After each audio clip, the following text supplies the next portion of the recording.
दादांना जाऊन आज जवळपास महिना होत आला आणि कुठे ना कुठेतरी आम्हाला सगळ्यांना वाटायचं की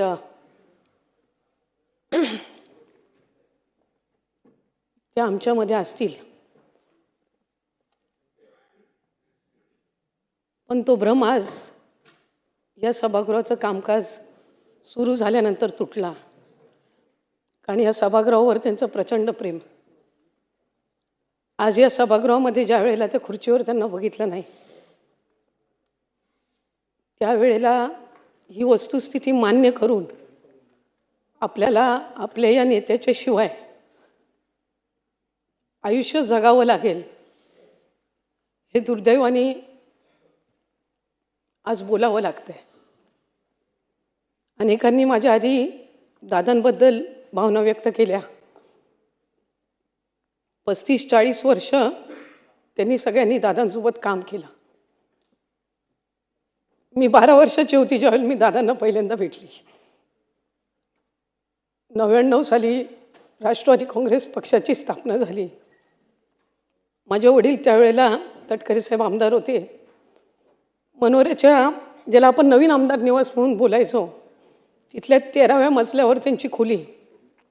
श्रद्धेय पवारसाहेबांनी राष्ट्रवादी काँग्रेस पक्षाची स्थापना करायची ज्या वेळेला ठरवलं, त्यावेळेला अनेक इथं असणारे असतील, आज या सभागृहात नसणारे सुद्धा अनेक नेते हे आदरणीय पवारसाहेबांसोबत राष्ट्रवादी काँग्रेस पक्षामध्ये जाण्याचा निर्णय घेतला. त्यात भुजबळ साहेब असतील, आदरणीय मुश्रीफ साहेब असतील, आदरणीय दिलीप वळसे पाटील साहेब असतील, आदरणीय जयंत पाटील साहेब असतील, अशा अनेक मंडळींनी त्यावेळेला सहभागी झाले. त्याच्यामध्ये आदरणीय माझे वडील तटकरे साहेबसुद्धा. आणि ज्या वेळेला तो निर्णय घेत असताना 13व्या मजल्यावर त्यांच्या आमदार निवासमध्ये पहिली अजितदादांची भेट झाली. त्यानंतर राष्ट्रवादी काँग्रेस पक्षाच्या प्रवाहामध्ये सामील होत असताना अनेकदा कार्यक्रमांच्या निमित्ताने कधी रायगडमध्ये आले, कधी कोकणात आले. ह्या कार्यक्रमाच्या निमित्ताने आदरणीय पवारसाहेबांचा, आदरणीय दादांचा जवळून सहवास त्यांना पाहण्याची संधी मला मिळाली. आणि लहानपणापासूनच त्यांचा प्रभाव हा राहत आला. त्यावेळेला खरं तर दादांच्या जवळ जाण्यासाठी, बोलण्यासाठी भीती वाटायची, कारण एक धाक, एक दरारा त्यांचा. 2012 साली ज्या वेळेला राष्ट्रवादी युवती काँग्रेस संघटनेची स्थापना आदरणीय दादांच्या आणि सुप्रियाताईंच्या मार्गदर्शनाखाली झाली, ज्याचा उल्लेख अनेकांनी माझ्या आधी या ठिकाणी केला की वेळेचं किती महत्त्व त्यांच्या आयुष्यामध्ये होतं. त्यांचा जनता दरबार सकाळी 6:45 वाजता सुरू व्हायचा. सकाळी 6:30 वाजता ते पक्षाच्या कार्यालयामध्ये यायचे. मला राष्ट्रवादी युवती काँग्रेस पक्षाचं संघटनेचं पद ज्या वेळेला मिळालं, त्या पदाचं नियुक्तीपत्र हे अध्यक्ष महोदय सकाळी 7:10 त्यांच्या हस्ते मी स्वीकारला. त्या दिवसापासून त्यांच्यासोबत काम करण्याची संधी मिळाली. 2019 या सभागृहामध्ये आली. मी 2019 ज्या वेळेला या सभागृहात आली, त्यावेळेला वडिलांनी खासदारकीची निवडणूक लढवली होती, त्यामुळे ते खासदार झाले होते. ह्या सभागृहात कामकाज कसं करावं हे मी दादांकडून शिकले. बजेट, पुरवणी मागण्या, याच्यावर आपण कसं बोलावं, बाब क्रमांक, पान क्रमांकाचा उल्लेख आधी करायचा, ह्या सगळ्या बारीक सारीक गोष्टी ह्या त्यांनी आम्हाला शिकवल्या. त्यावेळेला आम्ही सगळे तरुण आमदार पहिल्यांदा निवडून आलो होतो. नागपूरचं अधिवेशन होतं. आम्हाला सगळ्यांना ते लॉबीमध्ये घेऊन बसले. मला वाटते विश्वजित दादा या ठिकाणी आहेत, धीरजजी आज या सभागृहाचे सदस्य नाहीत, पण त्यावेळेला ते होते. अनेक नाव घेण्यासारखे अनेक मंडळी आहेत. आम्ही सगळेच जण, सुनील शेळके असतील, सुनील अण्णा असेल, चेतनदादा असतील, अनिल भाईदासजी असतील, पाटीलजी असतील, असे अनेक आम्ही सगळी मंडळी होतो. आणि आम्हाला सगळ्यांना ते घेऊन बसले. मला आठवते रात्री 11-12 वाजता त्यावेळेला आम्हाला बोलायची संधी मिळायची, कारण पहिल्या टर्मचे आमदार म्हणून शेवट. रात्री 11:30 पावणे-12 वाजेपर्यंत आम्हाला जिथपर्यंत आमच्यापैकी शेवटच्या माणसाचं बोलणं होत नाही, सदस्याचं, तिथपर्यंत ते थांबून राहायचे. जाता येतं विचारायचे त्यांना, दादा तुम्ही अजून गेली नाही? नाही, माझी मुलं अजून बोलत आहेत. माझ्या मुलांचं अजून बोलून झालं नाही सभागृहामध्ये.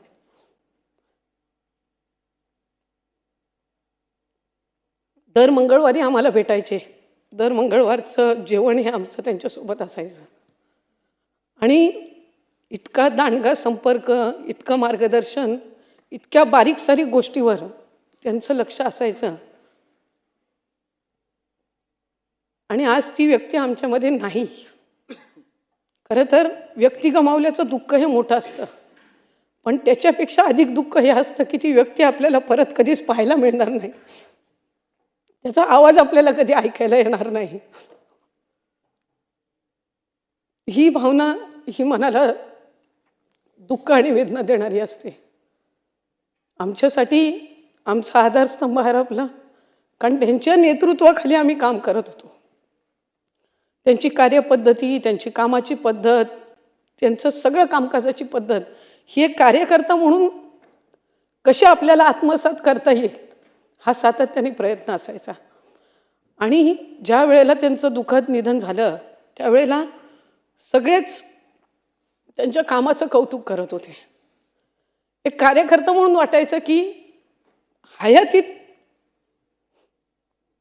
जे आम्हाला ऐकायचं होतं त्यांच्याबद्दल की त्यांनी काय केलं या राज्यासाठी, काय केलं या महाराष्ट्रासाठी, ते दुर्दैवाने ते नसताना इतकं ऐकायला मिळतंय की ती कणभर जरी प्रशंसा त्या माणसाच्या हयात असताना झाली असती तर कदाचित आणखीन एक काम करण्याची एक प्रेरणा, प्रोत्साहन त्या निमित्ताने त्यांना मिळालं असतं. कारण ह्या राज्याची सेवा करणं ही त्यांची इच्छापेक्षा त्यांची सवय जास्ती झालेली होती.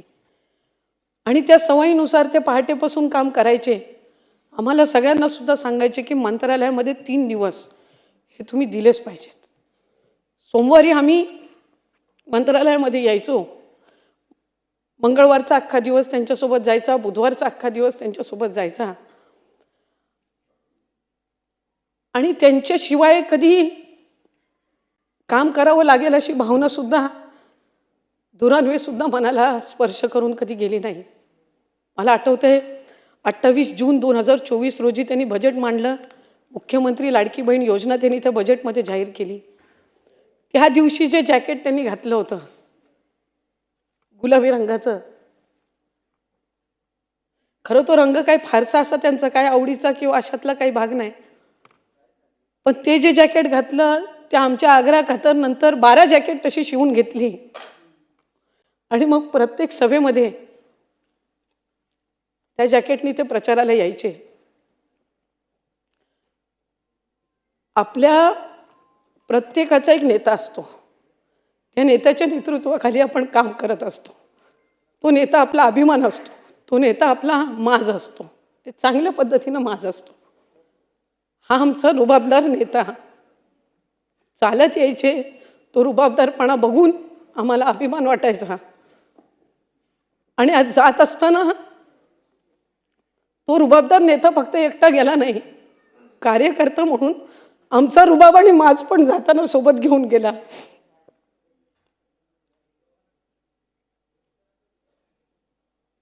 आज सुनेत्रा काकींच्या रूपाने आम्ही त्यांना पाहण्याचा प्रयत्न करतो.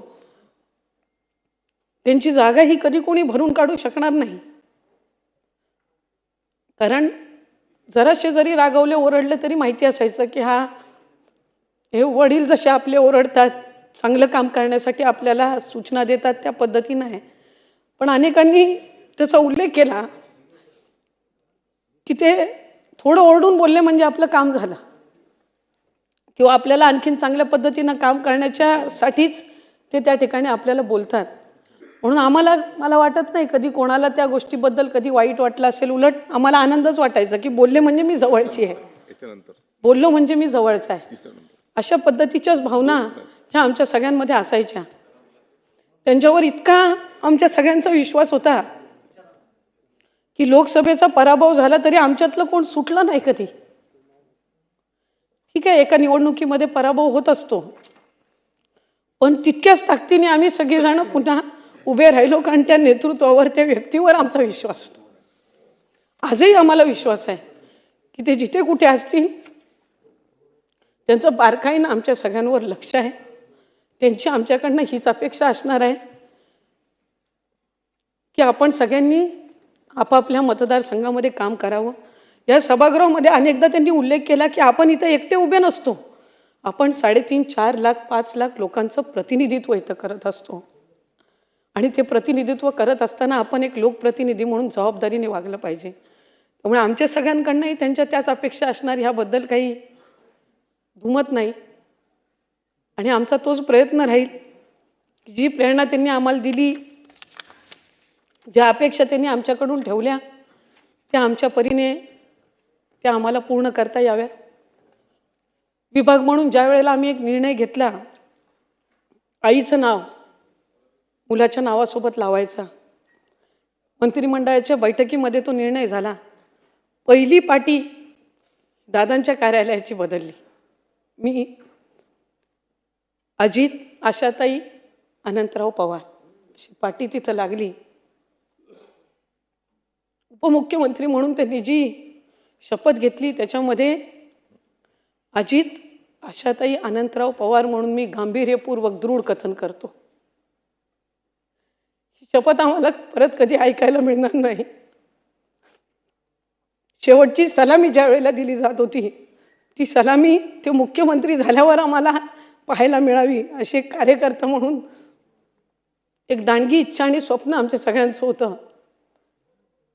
ते अपूर्ण राहिलं याची वेदना ही नेहमीच मनामध्ये राहील.